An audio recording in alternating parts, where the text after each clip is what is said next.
السلام علیکم ورحمۃ اللہ وبرکاتہ۔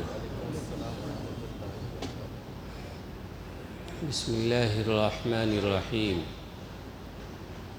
الحمد للہ وکفی وسلام علی عبادہ الذین اصطفی، اما بعد فاعوذ باللہ من الشیطان الرجیم، بسم اللہ الرحمن الرحیم۔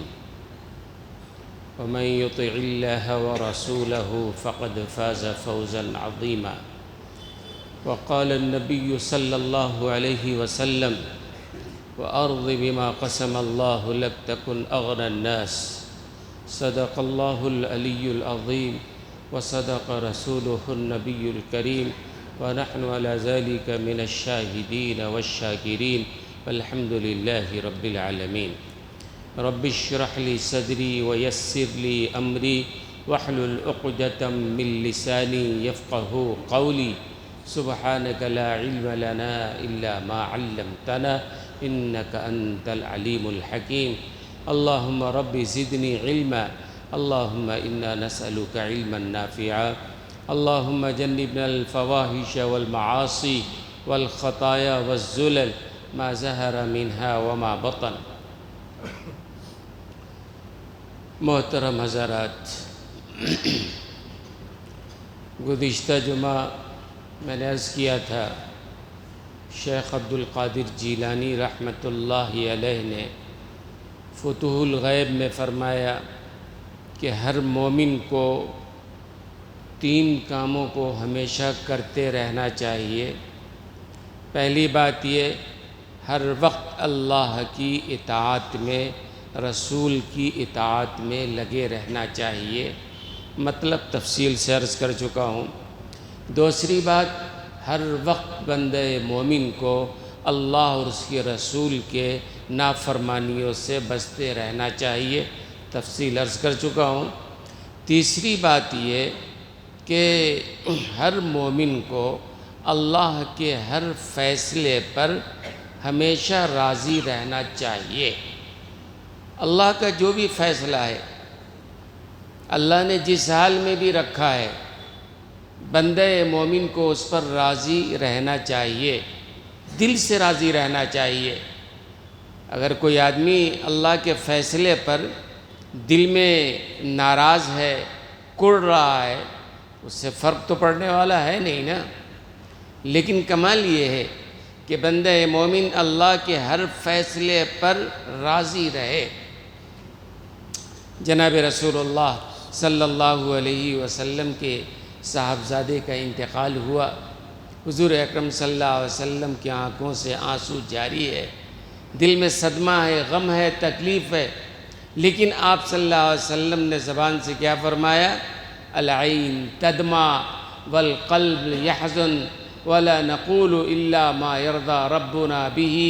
فرمایا جناب رسول اللہ صلی اللہ علیہ وسلم نے کہ بیٹے کے وفات پر، اکلوتا بیٹا ہے، بیٹے کے وفات پہ آنکھیں آنسو بہا رہی ہیں، دل غمگین ہے، لیکن زبان سے میں وہی کہوں گا جو اللہ کو راضی کرنے والی بات ہے۔ مطلب یہ ہے کہ اللہ کا فیصلہ ہے اور اللہ کا ہر فیصلہ حکمت و مصلحت کے تحت ہوتا ہے۔ اب اللہ کی ہر حکمت و مصلحت ہمیں نہیں معلوم ہے، لیکن اللہ کا ہر فیصلہ حکمت و مصلحت کے تحت ہے۔ تو ہمیں ایمان کیا رکھنا چاہیے؟ اس کائنات میں جو کچھ بھی ہو رہا ہے، جہاں بھی ہو رہا ہے، فرد کے ساتھ ہو رہا ہے، قوم کے ساتھ ہو رہا ہے، ملکوں کے ساتھ ہو رہا ہے، جو بھی ہو رہا ہے اللہ کی حکمت اور مصلحت کے ساتھ ہو رہا ہے۔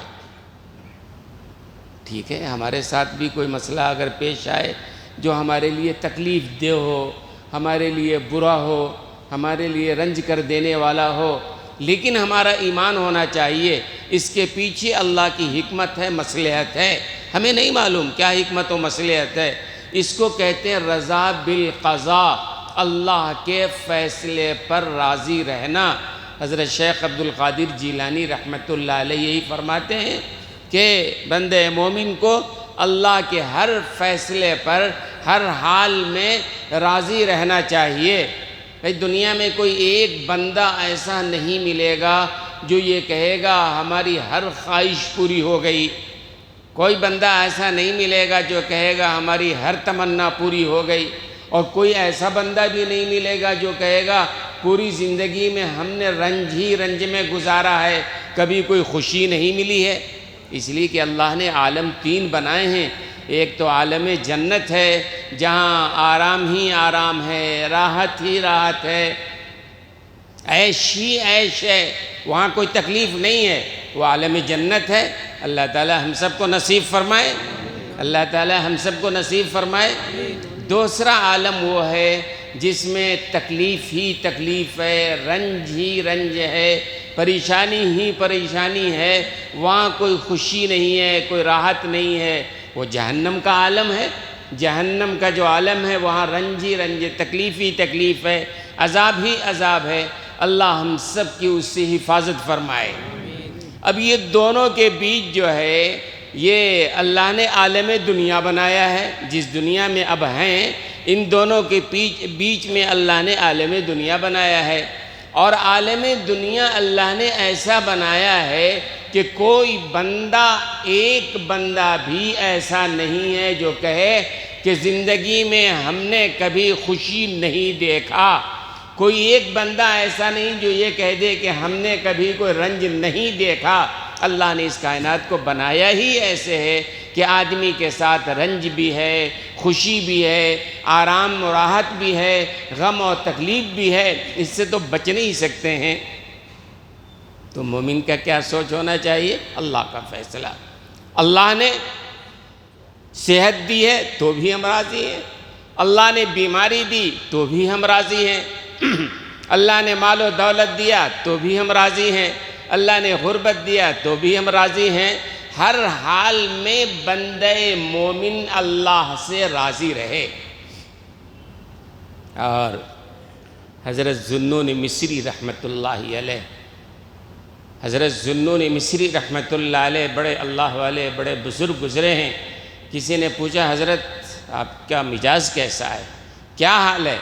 تو حضرت نے فرمایا اس آدمی کا حال کیا پوچھتے ہو جس کے مزاج کے مطابق دونوں جہاں کا نظام چل رہا ہے۔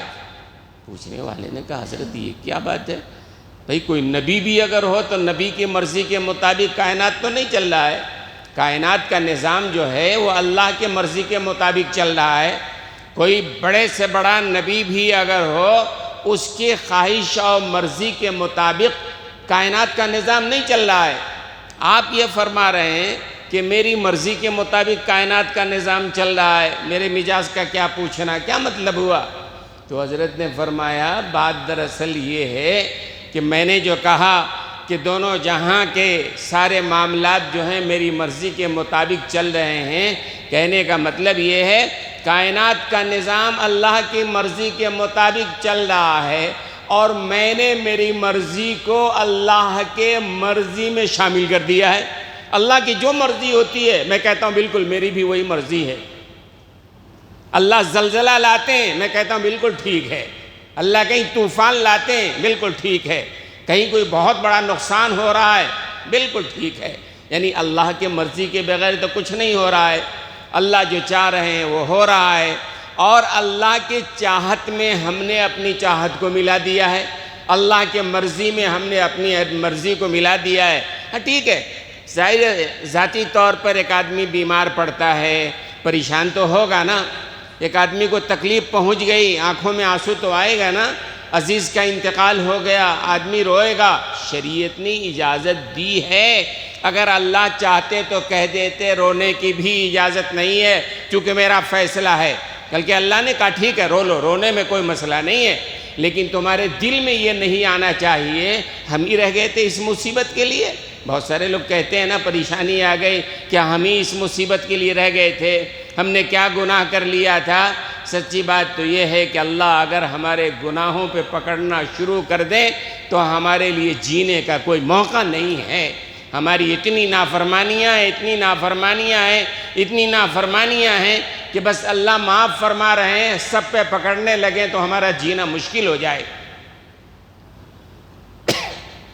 میں نے گزشتہ جمعہ آپ کو فتویٰ سنایا تھا، یاد ہے؟ دارالفتاء دارالعلوم دیوبند کا فتویٰ سنایا تھا، اخیر میں سنایا تھا کہ بھئی جمعہ کے دن اذان کے بعد جو ہے دنیا کے کاروبار میں لگنا یا کسی اور کام میں لگنا یا دکان کھلی رکھنا، دکان کھلی رکھیں گے تو نا کسٹمر آئے گا، آپ دکان کھلی ہے تو آپ بھی وہاں ہو۔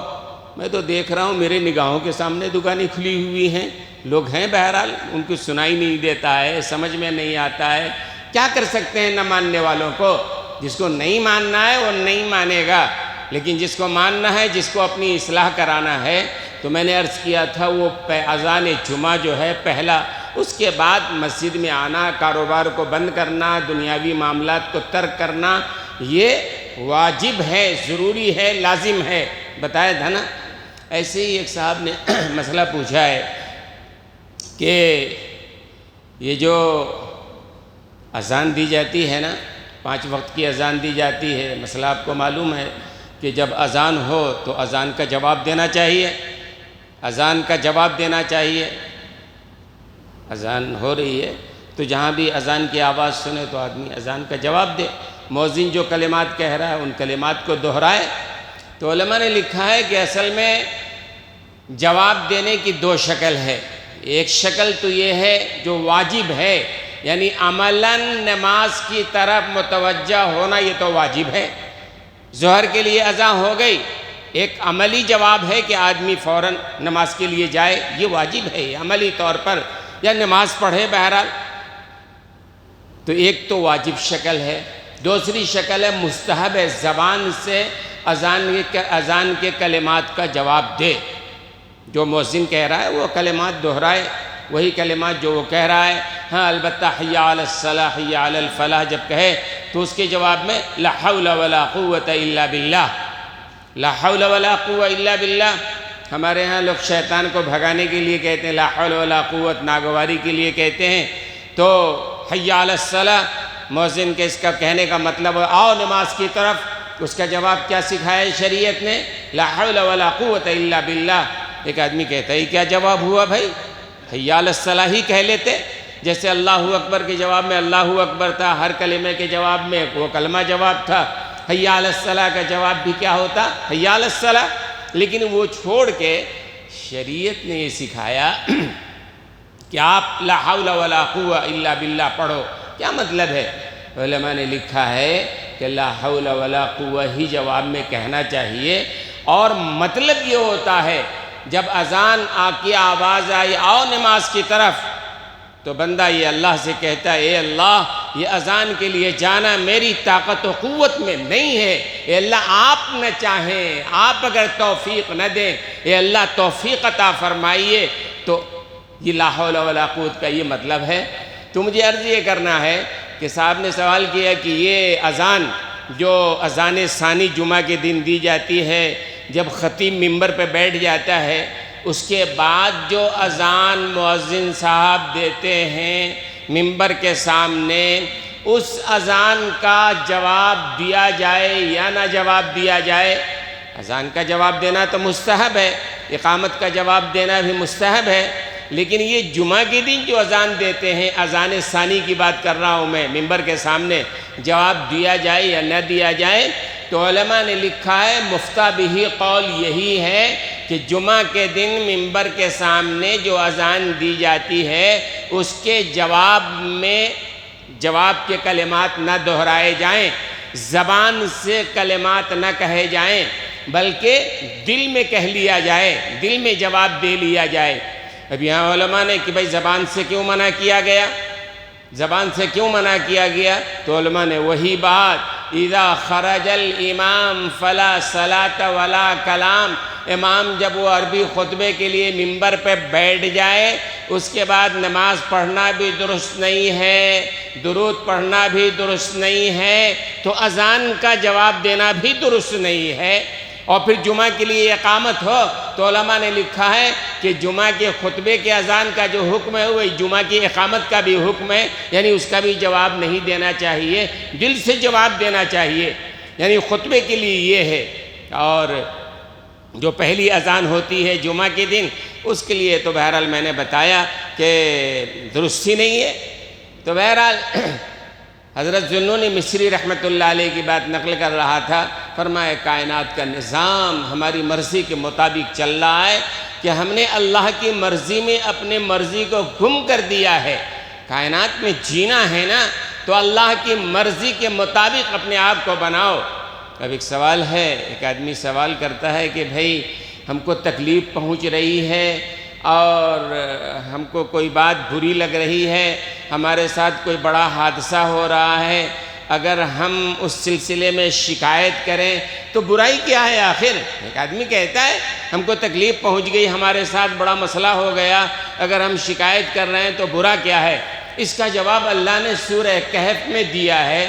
سورہ کہف میں حضرت موسیٰ علیہ السلام، حضرت خضر علیہ السلام کا واقعہ ہے، اور واقعے کی وجہ یہ ہوئی کہ حضرت موسیٰ علیہ السلام ایک دن تقریر فرما رہے تھے، کسی نے پوچھا کہ اس وقت بنی اسرائیل میں سب سے بڑا عالم کون ہے؟ حضرت موسیٰ علیہ السلام نبی تھے، اولو العزم پیغمبر تھے، اور نبی جو ہوتا ہے اپنے زمانے کا سب سے بڑا عالم ہوتا ہے۔ حضرت نے فرمایا اس بنیاد پہ چونکہ میں نبی ہوں اور نبی سب سے بڑا عالم ہوتا ہے، فرمایا کہ میں ہوں۔ اللہ کو یہ جواب پسند نہیں آیا، بات صحیح لیکن جواب پسند نہیں آیا۔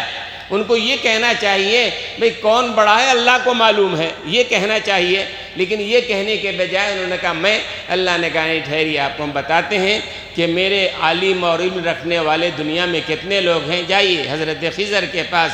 اب حضرت خضر کے پاس گئے۔ حضرت خضر علیہ السلام کو اللہ نے جو علم دیا تھا، تکوینی علم دیا تھا۔ ایک تشریعی علم ہوتا ہے، ایک تکوینی علم ہوتا ہے، آپ سمجھیں؟ تشریعی علم جو ظاہری علم ہے، شریعت کا علم ہے، یہ حرام ہے، یہ حلال ہے، یہ جائز ہے، یہ ناجائز ہے، یہ نماز ہے، یہ روزہ ہے، یہ حج ہے، زکوٰۃ ہے، اس کا نام تشریعی علم ہے، یعنی شریعت نے جو حکم دیا ہے۔ ایک تکوینی علم ہے، کائنات کا ایک باطنی نظام ہے جو ہمارے سامنے نہیں ہے، لیکن اللہ کا وہ باطنی نظام چل رہا ہے، اور اللہ کا جو باطنی نظام بھی چل رہا ہے حکمت و مصلحت کے مطابق چل رہا ہے۔ کوئی نہ کوئی حکمت و مصلحت ہے۔ اللہ دکھانا چاہ رہے تھے حضرت موسیٰ علیہ السلام کو، گئے حضرت خضر سے کہا مجھے آپ کے ساتھ رہنا ہے۔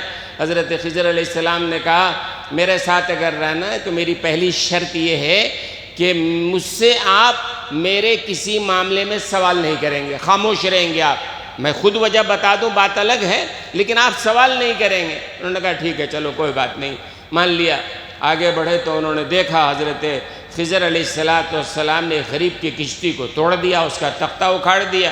حضرت موسیٰ علیہ السلام بول پڑے لقد جئت شیئا امرا، حضرت آپ نے یہ کیا عجیب تماشا، آپ نے اس کی کشتی کو توڑ دیا، شریعت میں تو جائز نہیں ہے نا۔ حضرت موسیٰ علیہ السلام کو جو اللہ نے علم دیا ہے، شریعت کا علم دیا ہے، ظاہری شریعت، انہوں نے کہا اس کے اعتبار سے درست نہیں ہے کہ آپ یہ کام کریں۔ تو حضرت نے کہا کہ میں نے پہلے ہی کہا تھا نا میرے ساتھ رہنا ہے تو سوال نہیں کرنا ہے۔ فوراً کہا وَلَا تُؤَاخِذْنِي بِمَا نَسِيتُ وَلَا تُرْهِقْنِي مِنْ أَمْرِي عُسْرًا، کہ آپ میں بھول گیا تھا، آپ معاف کر دیجئے، آئندہ خیال رکھوں گا۔ ٹھیک ہے چلو آگے گئے۔ مشہور واقعہ ہے، میں مختصر عرض کر رہا ہوں جو نتیجہ، ایک بچے کو دیکھا کھیل رہا ہے، حضرت خضر علیہ السلام نے اس کو قتل کر دیا۔ اب حضرت موسیٰ علیہ السلام نے فوراً کہا لقد جئت شیئا نکرا، یہ کیا غلط کام کیا آپ نے، ایک معصوم بچے کو آپ نے قتل کر دیا ہے، یہ کہیں سے جائز نہیں ہے۔ اب حضرت موسیٰ علیہ السلام حالانکہ وعدہ کر چکے تھے کہ میں جو کچھ کروں آپ نہیں بولیں گے، لیکن جب شریعت کے خلاف ہوا تو چپ نہیں رہ سکے وہ، چونکہ ان کے پاس شریعت کا علم تھا۔ تو حضرت خضر نے کہا ٹھیک ہے آئندہ، تیسری بار وعدہ کیا کہ ٹھیک ہے چلیے آئندہ اگر میں آپ کے خلاف اگر کوئی سوال کروں تو آپ مجھے الگ کر سکتے ہیں۔ پھر آگے بڑھے، پھر اس کے بعد حضرت خضر علیہ السلام نے وجہ بتائی کہ بھئی ہم نے لڑکے کو جو قتل کیا، کیوں قتل کیا، حکمت و مصلحت حضرت موسیٰ علیہ السلام کو معلوم نہیں ہے۔ تکوینی اور باطنی معاملے میں حضرت خضر علیہ السلام کو اللہ کا حکم ہے، قتل کر دیا انہوں نے۔ فرمایا کہ وجہ اس کی یہ تھی کہ اصل میں یہ بچہ جو تھا آگے چل کے شرکس بننے والا تھا اور اپنے ماں باپ کے کافر ہونے کا سبب بننے والا تھا، اس لیے تکوینی طور پر اللہ کا حکم تھا اسے ختم کر دو، ہم نے ختم کر دیا۔ پھر اللہ نے ان کے ماں باپ کو دوسری اولاد دی، بڑی نیک صالح اولاد دی۔ تو یہ وجہ تھی، حکمت جس کی وجہ سے ہم نے کیا۔ علماء نے لکھا ہے کائنات میں جو کچھ بھی ہو رہا ہے، کائنات میں جو کچھ بھی ہو رہا ہے، ایک باطنی نظام اللہ کا چل رہا ہے جو ہمارے نگاہوں کے سامنے نہیں ہے، ہم سمجھتے نہیں ہیں ان معاملات کو، لیکن مومن کا کام یہ ہے کہ کوئی کام اللہ کے حکم کے بغیر نہیں ہوتا، اللہ کے حکمت و مصلحت کے بغیر نہیں ہوتا۔ ہم کو تکلیف پہنچ رہی ہے، اس میں بھی کوئی مصلحت ہو، ہماری علم نہیں ہے اس کا، تو اللہ کے ہر فیصلے پر بندہ مومن کو راضی برضا ہونا چاہیے۔ اے اللہ، آپ کا جو فیصلہ دل و جان سے ہمیں تسلیم ہے۔ اب یہ آپ کو سوال یہ کرے کہ اللہ تبارک و تعالیٰ کا باطنی نظام یہ تھا کہ بھئی وہ بچہ اس کو قتل کرا دیا، پھر دوسرا بچہ ماں باپ کو اللہ نے دیا، یہ باطنی نظام حکمت حضرت خضر علیہ السلام نے بتایا۔ یہاں کوئی آدمی سوال کر سکتا ہے بھئی اللہ تعالیٰ کو اس کی ضرورت کیا تھی جب اللہ کو معلوم تھا یہ بچہ غلط ہونے والا ہے؟ اللہ کو تو معلوم ہے علم ازلی کی بنیاد پہ، پہلے ہی اللہ اسے نہیں پیدا کرتے، اللہ تعالیٰ نیک صالح بچے کو دے دیتے۔ یہ بچے کو پیدا کرنا، پھر اسے قتل کروانا، پھر دوسرے بچے کو پیدا کرانا، یہ سمجھ میں بات نہیں آتی ہے۔ بات دراصل یہ ہے تقدیر کا معاملہ جو ہے نا وہ سمجھنے کی ضرورت ہے۔ جو لوگ غلط کار ہوتے ہیں، جو لوگ قاتل ہوتے ہیں، مجرم ہوتے ہیں، گناہ کرنے والے ہوتے ہیں، عیاش بدماش ہوتے ہیں، حرام خور ہوتے ہیں، وہ کئی لوگ دلیل دیتے ہیں بھئی کائنات کا نظام اللہ کے حکم کے بغیر نہیں چل رہا ہے، اللہ نے چاہا تو میں نے کیا نہیں یہ کام، پھر ہمارے اوپر سزا کیسا؟ کوئی سوال کرے اگر یہ مجرم کوئی قاتل کہ اللہ کے چاہے بغیر کائنات کا نظام نہیں چل رہا ہے تو یقینی طور پر میں نے جو قتل کیا ہے وہ اللہ کے چاہنے سے ہی کیا ہے۔ جب اللہ کے چاہنے سے ہم نے کیا ہے تو پھر ہمارے لیے سزا کیوں ہے، جہنم کا عذاب کیوں ہے؟ یہ سوال ہے۔ سوال تو سمجھ میں آ رہا ہے نا؟ اس کا جواب سمجھیں تو بہت ساری جگہ پہ مسئلہ حل ہو جائے گا۔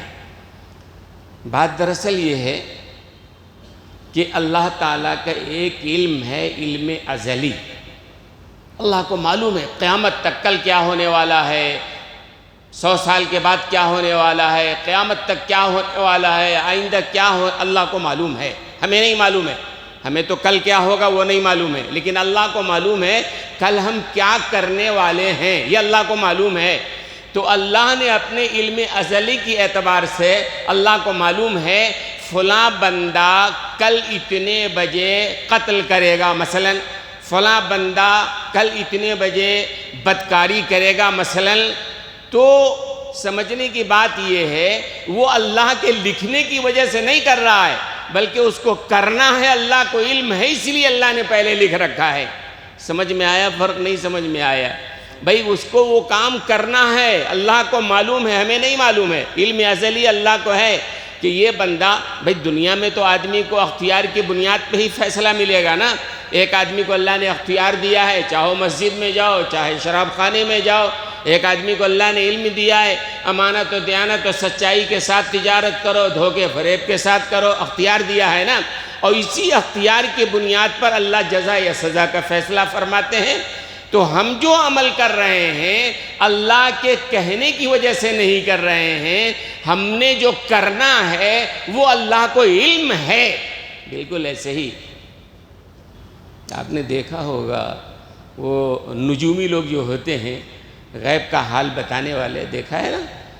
تو کئی نجومی ایسے ہوتے ہیں، آج بھی ہیں وہ نجومی، وہ کہیں گے آپ سے کہ دیکھو یہاں بہت سارے خانے بنے ہیں، ان خانوں میں لکھے ہیں بہت ساری چیزیں، ABCD کچھ بھی لکھے ہیں مثلا، یا جانور کے نشانات بنے ہوئے ہیں، اور تم اپنے ذہن میں ایک چیز متعین کرو، اور وہ نجومی ایک پیپر پہ لکھ کے وہاں رکھ دیتا ہے کہ دیکھو میں نے ایک چیز اس میں سے لکھ کے اس میں رکھا ہے، تم بتاؤ کیا ہے، اور مجھے معلوم ہے کہ تم جو بتاؤ گے وہی میں نے لکھا ہے۔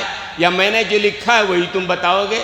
دیکھا ہے کہ نہیں دیکھا ہے ایسا کہ بھئی یہ خانہ ہے، اس میں بہت سارے جانور ہیں یا بہت سارے نمبر ہیں، ایک نمبر تم اپنے ذہن میں لاؤ، دماغ میں، اور اس کے بعد وہ نجومی قلم سے چھپا کے وہ نمبر، ایک نمبر لکھتا ہے، اس کے سامنے ہی چھپا کے رکھ دیتا ہے اور بولتا ہے کہ بتاؤ کون سا نمبر ہے؟ وہ آدمی بولتا ہے یہ نمبر ہے یا یہ جانور ہے، اس کے بعد وہ نجومی پلٹ کے دکھاتا ہے، تو جو اس نے بتایا ہے وہی ہوتا ہے۔ ایک صاحب کہتے ہیں کہ ایک دفعہ ایک نجومی میرے پاس آیا کہ دیکھیے آپ یہ کام کیجئے، آپ جو ہے ذہن میں ایک بات لائیے، میں آپ کو بتا دوں گا آپ کے دماغ میں کیا ہے۔ انہوں نے کہا بھائی یہ فضول کام کے لیے میرے پاس وقت نہیں ہے۔ کہا نہیں 2 منٹ کا وقت دیجئے، میں آپ کو سمجھانا چاہتا ہوں۔ اس نے رکھا ایک بڑا سا چارٹ، اس میں 40-50 جانوروں کی تصویریں تھیں۔ اس نے کہا کوئی ایک آپ جو ہے اس میں سے اپنے دماغ میں لائیے، اور اس نے کاغذ پہ لکھ کر ایک نام اس جانور کا وہاں رکھ دیا ان کے سامنے کہ آپ بتائیے کیا ہے۔ کہنے لگے میں نے بہت غور کیا کہ ایسے جانور کا انتخاب کروں جو اس نے نہیں لکھا ہوگا، یہ کر کے۔ اس کے بعد ایک جانور کا نام انہوں نے بتایا، کہتے ہیں بتانے کے بعد اس نجومی نے پیپر اٹھایا تو پیپر میں وہی جانور تھا جو میں نے بتایا تھا۔ اس نے کہا دیکھا آپ نے؟ اس کے بعد اس نے کہا یہ بتاؤ یہ نجومی جو اس کا علم ہے، ٹوٹا پھوٹا علم ہے، جیسا علم ہے یا جادوگری ہے، فنکاری ہے، جو بھی ہے، جب وہ اپنے علم کی بنیاد پر کہتا ہے کہ تمہارے دماغ میں کیا ہے بولو، پہلے سے بتا دیتا ہے وہ، تو اللہ جو کائنات کو پیدا کرنے والا ہے اس کو معلوم نہیں ہے کل ہم کو کیا کرنا ہے؟ تو اللہ کو معلوم ہے کہ یہ آدمی کل کیا کرنے والا ہے، وہ علم اللہ نے لکھ رکھا ہے وہاں، اس کے مطابق نظام چل رہا ہے۔ ایسا نہیں کہ اللہ کے لکھنے سے ایسا ہو گیا ہے، چونکہ اس کو یہ کام کرنا ہے اور اللہ کو علم ازلی کی بنیاد پہ معلوم ہے، اس لیے اللہ تعالیٰ نے اس کے ساتھ وہ معاملہ کیا ہے۔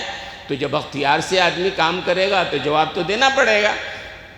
تو یہ سوال کرنا کہ اللہ نے بچے کو پیدا ہی کیوں کیا، قتل کیوں کروایا پہلے، یہ بیکار کے سوالات ہیں۔ یہ اللہ کی کائنات ہے، اللہ کی تقدیر ہے، مقدرات ہے، آپ اس کو نہیں سمجھ سکتے ہیں، بلا وجہ اس معاملے میں نہیں پڑھنا چاہیے۔ شریعت نے مکلف کیا ہے رضا بالقضاء، کہ اللہ کا جو فیصلہ ہے اس کے مطابق ہم کو عمل کرنا چاہیے۔ اور یاد رکھیے دوستو، عمل ہی وہ چیز ہے، من یطع اللہ ورسولہ، جو اللہ کی رسول کی اطاعت کرے گا وہ کامیاب ہوگا۔ میں مثالیں دوں، سیدنا ابوبکر صدیق رضی اللہ تعالیٰ عنہ، سیدنا ابوبکر صدیق رضی اللہ تعالیٰ عنہ کا مقام ہے۔ جس دن حضور اکرم صلی اللہ علیہ وسلم کو ہجرت کا حکم ہوا ہے تو اللہ کے رسول رات میں حضرت ابوبکر صدیق رضی اللہ تعالیٰ عنہ کے گھر پہنچے، دروازہ کھٹکھٹایا، دشمن نے وہاں گھر گھیر رکھا تھا، اللہ کے رسول نکل گئے خاموشی کے ساتھ، سیدنا ابوبکر صدیق کے گھر گئے، دروازہ کھٹکھٹایا، بے غیر تاخیر کے حضرت ابوبکر صدیق نے فوراً دروازہ کھول دیا، ایسا جیسے کوئی انتظار میں کھڑا تھا وہاں پر۔ تو اللہ کے رسول نے پوچھا ابوبکر کیا آپ سوئے نہیں تھے؟ کہ آپ یہ تو سونے کا وقت ہے، آپ سوئے نہیں تھے، رات کا وقت ہے؟ انہوں نے کہا یا رسول اللہ کچھ دنوں سے مجھے محسوس ہو رہا تھا کہ ان قریب اللہ آپ کو ہجرت کا حکم عطا فرمائیں گے، اور جب ہجرت کا حکم ہوگا تو آپ مجھے اپنے ساتھ ضرور لے جانے کا شرف حاصل کریں گے۔ اس دن سے میں نے رات میں سونا چھوڑ دیا تھا کہ آپ تشریف لائیں اور پھر اٹھ کر دروازہ کھولنے میں دیر نہ ہو جائے۔ ایسی محبت رکھنے والے تو اصل میں یہ عمل کرنے والے۔ حضرت عمر ابن خطاب جب اللہ کے رسول کے وصال ہوا، ننگی تلوار لے کر مدینے میں گھوم رہے تھے، کسی نے اگر کہا رسول اللہ کا انتقال ہوا گردن اڑا دوں گا، ایسی محبت تھی۔ سیدنا عثمان غنی رضی اللہ تعالی عنہ نے ایک دفعہ حضور اکرم صلی اللہ علیہ وسلم کو دعوت دیا کہ آپ ہمارے گھر تشریف لائیے۔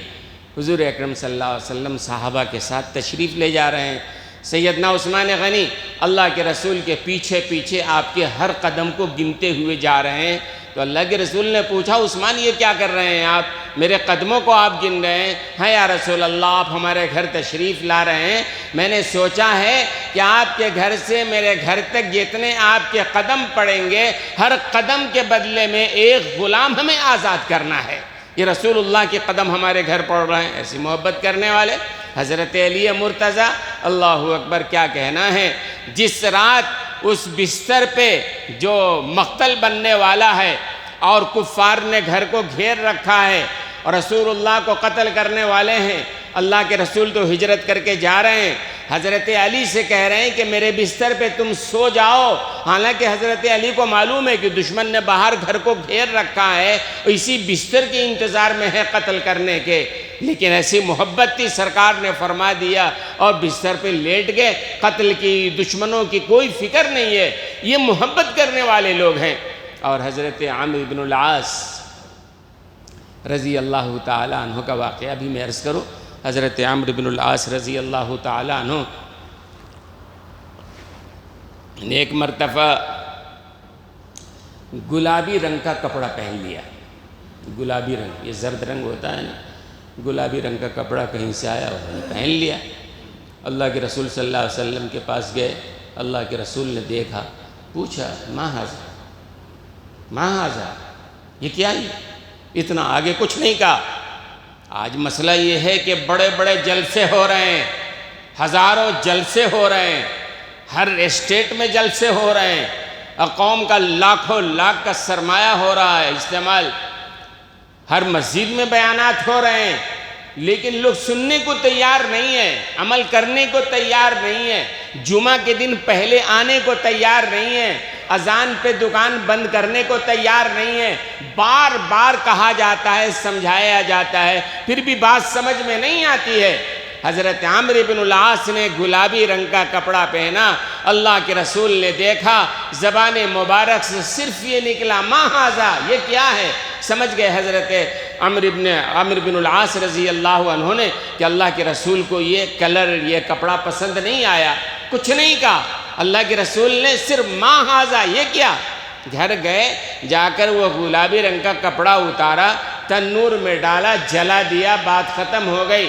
اس کے بعد دوبارہ پھر کبھی سرکار دو عالم صلی اللہ علیہ وسلم سے ملاقات ہوئی تو اللہ کے رسول نے دیکھا کہ وہ کپڑا جسم میں نہیں ہے، تو اللہ کے رسول صلی اللہ علیہ وسلم نے پوچھا ما صنعت بثوبک، وہ جو تمہارا کپڑا تھا ما صنعت، تم نے کیا کیا؟ حضرت عمرو بن العاص نے فرمایا احرقتہ، قلت احرقتہ، میں نے کہا یا رسول اللہ، جس کے کلر اور جس کا رنگ آپ کو پسند نہیں تھا میں نے اس کو جلا دیا۔ اللہ کے رسول نے فرمایا میں نے جلانے کو تو نہیں کہا تھا، فرمایا کہ نہیں، آپ کو جو پسند نہیں ہے میں نے رکھنا بھی پسند نہیں کیا، میں نے جلا دیا۔